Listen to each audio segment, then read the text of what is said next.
Morning, good afternoon, good evening. As far as I can tell, it looks like everyone's more or less settled.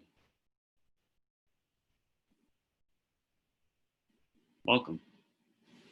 Deep gratitude to the Sangha for gathering today and to prepare to celebrate our Jukai ceremony participants.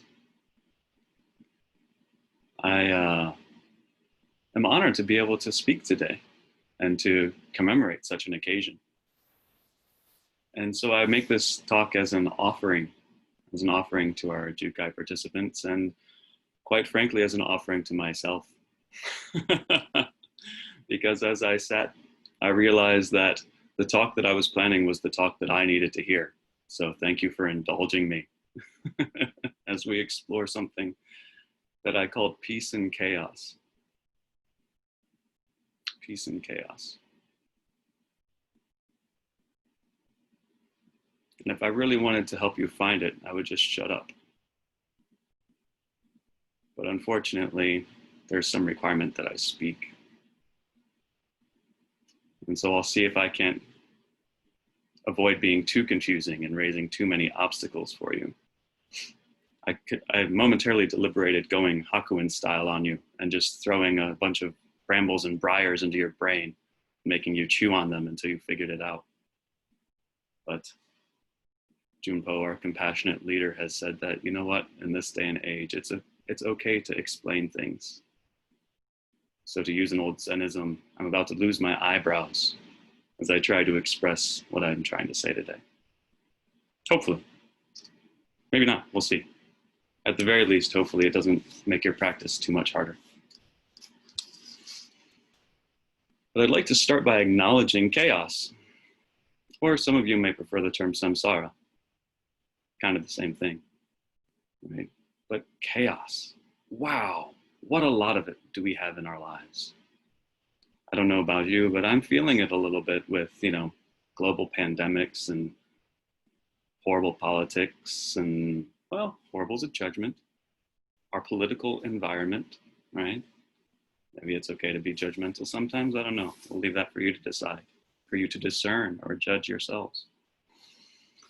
I happen to have a neurological disorder, and I have 3 small children. I also have lots of family relationships, and I know that others have their health concerns, health of their family, you name it. If we wanted to go around a list of things that are causing chaos in our lives, I'm sure it would be never ending. And yet there is an end. That is the promise of the practice. That is why we are celebrating those who are receiving the precepts today, those who are in fact realizing their Buddhahood today. To receive the precepts is to realize Buddhahood. Interesting.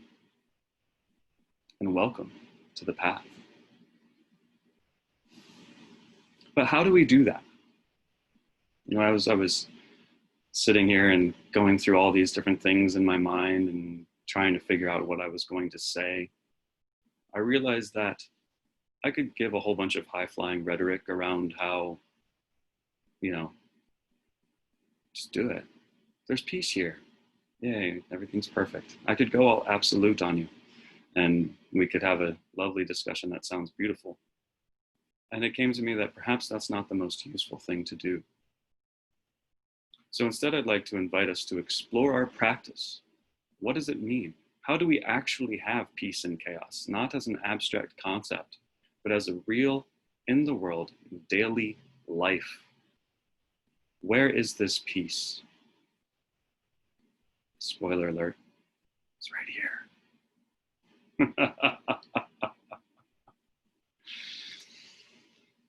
Anyway, as I was gathering materials and collecting my thoughts, I opened our sutra book and realized that Junpo already said everything that I was ever going to say. So, there's that too. But this quote that opens our sutra book breaks down our practice in the most essential way. And so I'd like to use my time to discuss this one quote, if I may. It goes like this. It says, "What is most essential is the practice of dhyana, meditative mindfulness, which enables us to experience the absolute purity of our deepest nature and to hold that transpersonal truth and the complexity of our personal lives. There we have it. There we have the refuge and the Buddha, the Dharma, and the Sangha. There we have everything that we need to do to realize peace and chaos. Perhaps in its brevity, it could be expanded on a little bit for the sake of conversation. And so I saw this quote in 3 essential sections. The first is, what is most essential is the practice of dhyana, meditative mindfulness.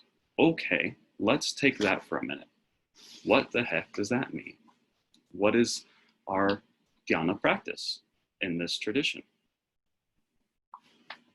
And as I was going through how to talk about that, I was realizing that, we see it all over the place. We have the quote from the Dhammapada that's in our Mando manual that says, let's see, I'll try not to butcher too many quotes today, so I actually marked them. Those of you who know me know that me preparing written materials is pretty outrageous. So we'll see here. It says, we are what we think.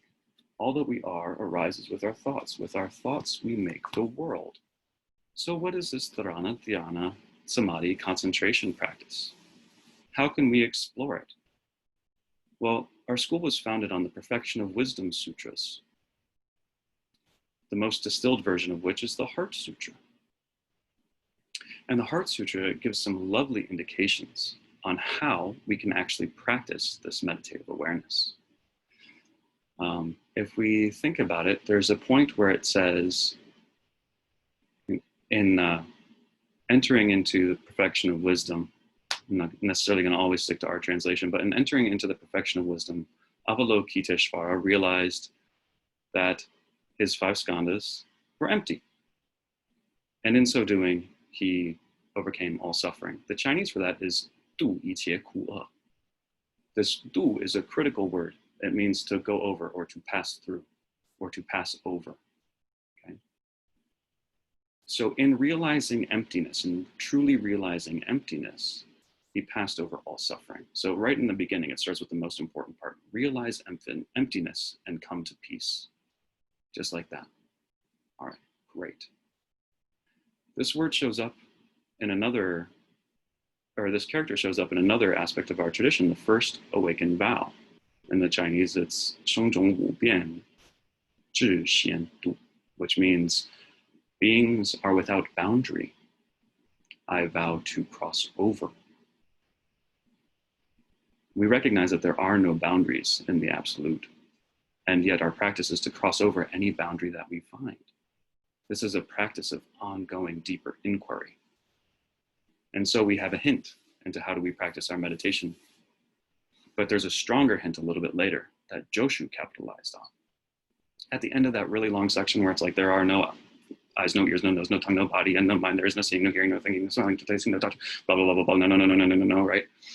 Well, we're negating every single concept that we can attach to in form of identity, okay? And so we have the Kikaonza approach to penetrate and abide, to penetrate through discriminative consciousness and abide in the absolute of our deepest nature. The very last section of that in the Chinese is 一无所得.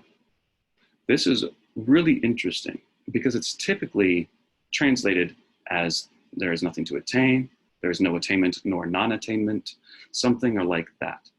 What's really fun with this is that if you look, the phrase 一无所得 that's translated not one thing is attained actually has a different character for E than the Heart Sutra does.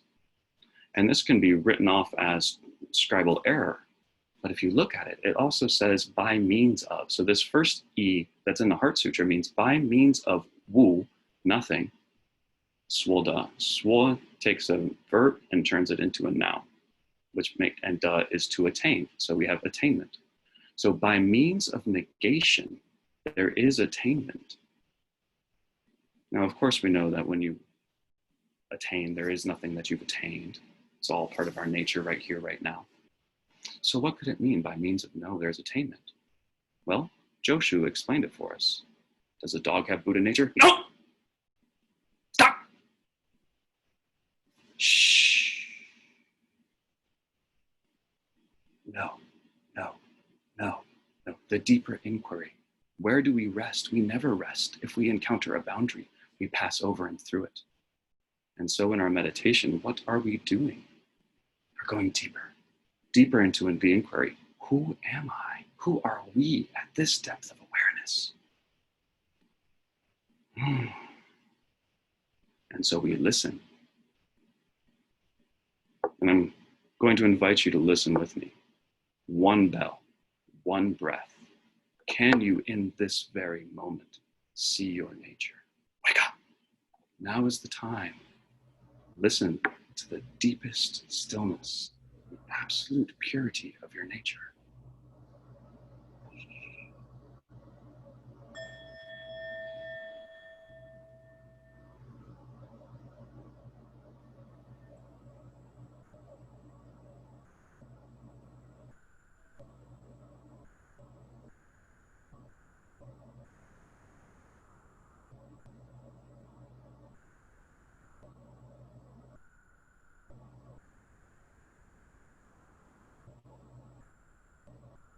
And here we are, miraculously aware. So now you've seen your nature, right? Everyone's awakened. It's that simple. Right here in this moment, can you do it? That is what is most essential. That is what is most essential. This practice, this dhyana awareness. But that is not enough. This is the private nirvana. This is the personal cessation of suffering. And that is not our practice. So what we do is we investigate, pay attention, get clear. What is this? What are you realizing? You're seeing this empty space in a room for the first time instead of beginning to look at all of the pictures. Become aware of the space within which everything arises. We become aware that we are aliveness, spark of life. Ooh, how exciting. And Bodhidharma put it beautifully in his bloodstream sermon. He says, Buddha is Sanskrit for what you call aware, miraculously aware, responding, perceiving, arching your brows, blinking your eyes, moving your hands and feet. It's all your miraculously aware nature. And this nature is the mind, and the mind is the Buddha, and the Buddha is the path, and the path is Zen. And the path is Zen. Not this state of miraculous awareness, which we can sit into and escape all of the chaos from. Oh, this is an artificial peace. This is our spiritual bypassing. That is not what we are doing.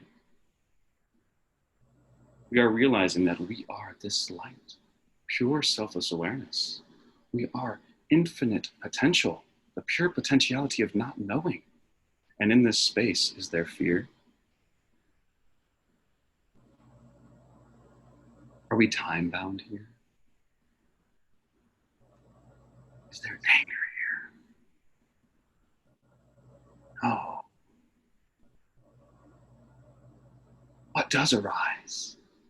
And where do you take your seat? Does this mind come and go? Do you have to go anywhere to find your nature? No. It is here, now. Remember and choose. Remember and choose. This brings me to another idea. Huineng, our sixth patriarch. In his teachings of the Platform Sutra, he says, an ordinary person who is awake is a Buddha. A Buddha who's asleep is an ordinary being. Just like that. Are you a Buddha now?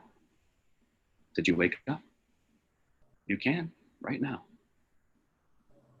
You can bring that into the world.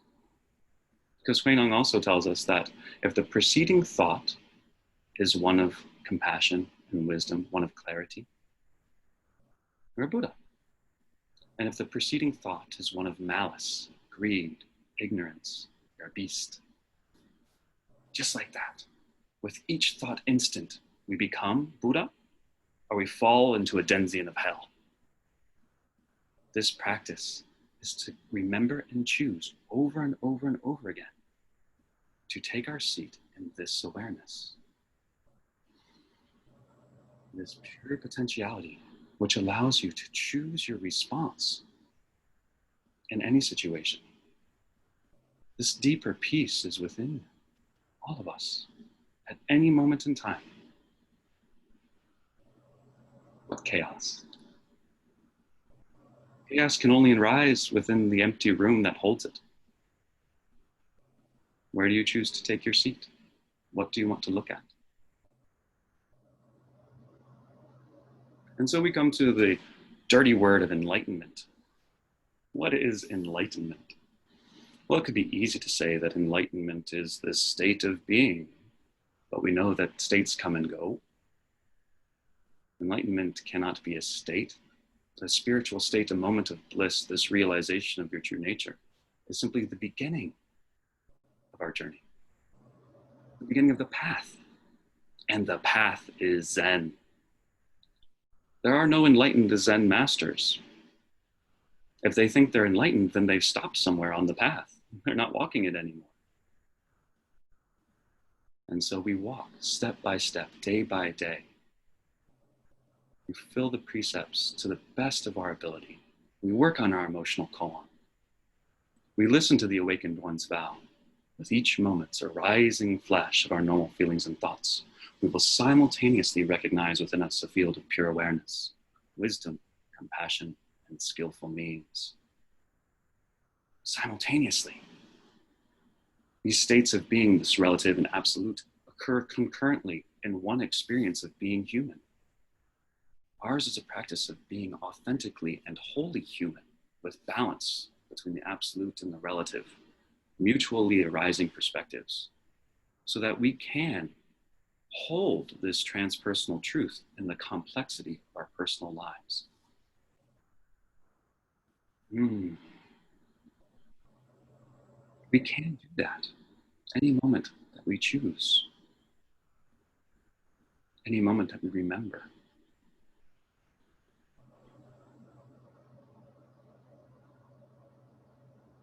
And so there's a few parting thoughts that I'd like to share as we get ready for Jukai today, and we all embark on realizing our Buddhahood. It is that we are told over and over and over again that there is no end to the path. Heart Sutra Gatha. Pure awareness is transcending, ever transcending, transcending transcendence, transcending even the transcendence of transcendence. We stop there because then it starts to get a little bit ridiculous, transcending even the transcending of the transcendence of transcendence. But it doesn't stop. It's go beyond, go beyond, go beyond, go beyond, go even further beyond. It's not, here's one shore, here's the other. It's, here's a shore, here's a shore, here's a shore, here's a shore. Moments are without boundary. I vow to cross over any boundary that I have perceived. I will go beyond, I will go beyond. I'll go deeper. I'll be curious. What's going on here? What's happening? Can I fulfill the 4 awakened vows? However innumerable all beings are, I vow to serve and liberate them all. It's interesting. However deep and elusive my shadow states are, I vow to experience and enlighten them all. Get curious. Pay attention. What is arising within this pure field of awareness that is your deeper nature, our deeper nature? What does it mean to be authentically human? It means that we show up. We affirm life. We act generously. We be loving. Manifest truth. Respect, clarity, honor silence. Celebrate others. Be giving, embody compassion, steward the earth, and manifest this way. What way? This way.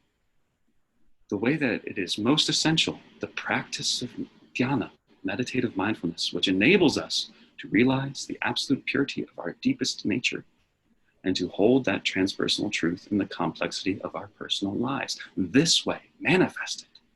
Each moment, remember and choose.